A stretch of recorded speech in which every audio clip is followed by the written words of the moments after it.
സന്നിധാനത്തേക്ക് എത്തുന്ന ഭക്തരുടെ എണ്ണത്തിൽ നേരിയ കുറവ്. കഴിഞ്ഞ 2 ദിവസം 1 ലക്ഷത്തിൽ താഴെ ഭക്തരാണ് എത്തിയത്.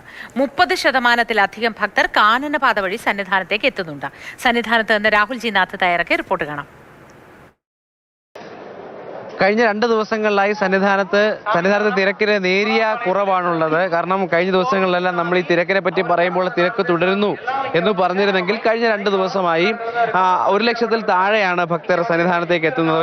മകരവിളക്കിനോടനുബന്ധിച്ചുള്ള ദിവസങ്ങൾ വരികയാണ്.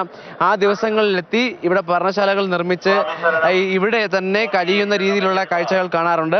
അങ്ങനെ ആളുകൾ വരാനിരിക്കുകയാണോ എന്നുള്ള കാര്യമാണ് മുന്നിലുള്ളത്. നമുക്ക് ഈ കൊടിമരത്തിന്റെ ഭാഗത്ത് ഇപ്പോൾ കാണാം, ഈ പോലീസുകാരെ കാണാം. കാരണം ഈ 18-ാം പടിയിലാണ് തിരക്ക് നിയന്ത്രിക്കുന്ന ഏറ്റവും പ്രധാനപ്പെട്ട സ്ഥലമുള്ളത്. കാരണം 1 മിനിറ്റിൽ 70 മുതൽ 90 വരെയുള്ള ആളുകളെ അവിടെ നിന്ന് മുകളിലേക്ക് ഫ്ലൈ ഓവറിലേക്ക് അവർക്ക് പിടിച്ചു കയറ്റാൻ കഴിഞ്ഞാലാണ് ഈ തിരക്ക് നിയന്ത്രിക്കാൻ കൃത്യമായി കഴിയുക.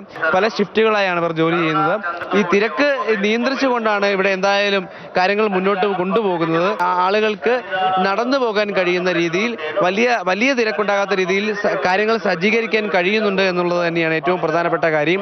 യാത്ര കാത്തിരിക്കേണ്ടി വന്നു. വലിയ ബുദ്ധിമുട്ടൊന്നുമില്ല യാത്രക്ക്. ഇവിടെ എത്തിയാലുള്ള ബുദ്ധിമുട്ട് തിരക്ക്. ആ തെക്കുന്ന തിരക്ക് വായിച്ച് കുറച്ച് റെസ്റ്റ് എടുക്കുക. കുഞ്ഞു മാളികപ്പുറം ഒപ്പം ഉണ്ടല്ലോ, എങ്ങനെ ഉണ്ടായിരുന്നു? ക്ഷീണിച്ചെന്നാ ഇല്ലെന്നാ? ഇനിയിപ്പോ അയ്യപ്പനെ കാണാൻ പോവാ, സന്തോഷമാണോ? പേരെന്താ? മുമ്പ് ശബരിമല വന്നിട്ടുണ്ടോ? ഇല്ല, ആദ്യമായിട്ടാണ്. അത് ശരവ കുത്തിയോ? ഇനിയും വരുമോ? പമ്പയിൽ നിന്നാണ് ഈ നിയന്ത്രണങ്ങൾ തുടങ്ങുന്നത്. വരുന്നവർക്ക് ഏതാണ്ട് 10 മണിക്കൂറിലകം കാത്തു നിൽക്കേണ്ടി വരുന്നു എന്നുള്ള ഒരു വസ്തുതയുമുണ്ട്.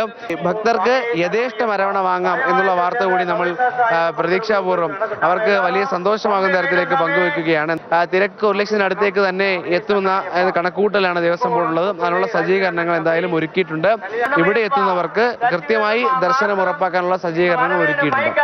സുജിത് എം എസിനൊപ്പം രാഹുൽ ജി നാഥ്, മാതൃഭൂമി ന്യൂസ്, സന്നിധാനം.